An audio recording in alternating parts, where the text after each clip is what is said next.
இந்த கதையை ஸ்கிப் பண்ணாம பாருங்க. இந்த கதையின் முடிவுல தான் ட்விஸ்டே இருக்கு.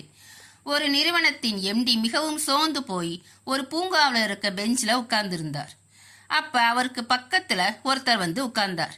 இவரை பார்த்து ஏன் சோகமா இருக்கிறீங்கன்னு கேட்டார். அதுக்கு இவர் எனது தொழில நஷ்டம் அடைஞ்சிட்டேன் அப்படின்னு சொல்றார். எவ்வளவு ரூபாய் நஷ்டம்னு அவர் கேட்கிறார். 50 கோடி ரூபாய்ன்னு சொல்றார்.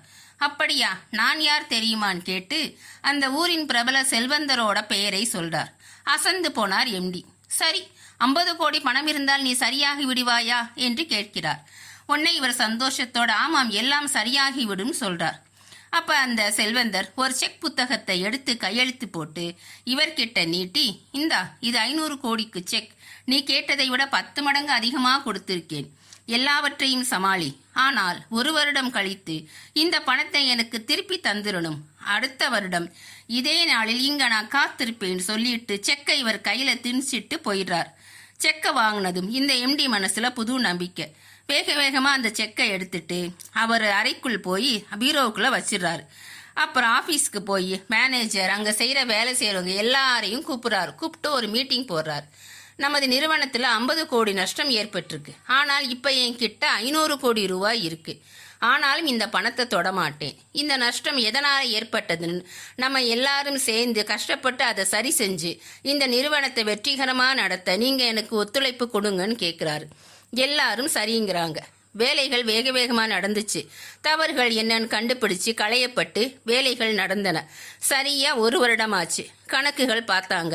மிக சரியா 550 கோடி ரூபாய் லாபம் ஈட்டி இருந்தது இவரோட நிறுவனம்.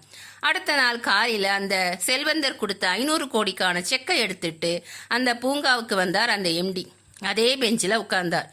கொஞ்ச நேரத்துல அந்த செல்வந்தரும் அவருக்கு அருகில் அவரை கையால பிடிச்சிட்டு ஒரு பெண்மணியும் வந்தாங்க. சில வினாடிகள் கழித்து பார்த்தால் அந்த பெண்மணி மட்டும்தான் வந்தார். அந்த செல்வந்தரை காணோம்.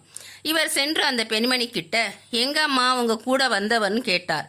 அதுக்கு அந்த பெண்மணி பதட்டத்தோட, உங்களுக்கு அவர் ஏதாவது தொந்தரவு கொடுத்துட்டாரா அப்படின்னு கேட்கிறார். இவர் இல்லையம்மா, ஏன் கேட்குறீங்கன்னு கேட்டதுக்கு அந்த பெண்மணி, இல்லை ஐயா, அவர் ஒரு பைத்தியம், மனநிலை சரியில்லாதவர், செக்கு தருகிறேன் என்று சொல்லி இங்கு இருப்பவர்களிடம் தனது பழைய செக்கை கிழித்து கையெழுத்திட்டு கொடுத்து விடுவார் என்றார்.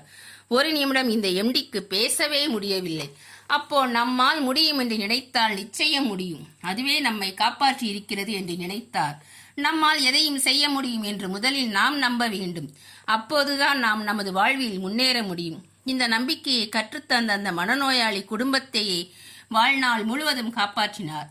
தன்னம்பிக்கை எதையும் வீழ்த்தும் அபார சக்தி மிக்கது.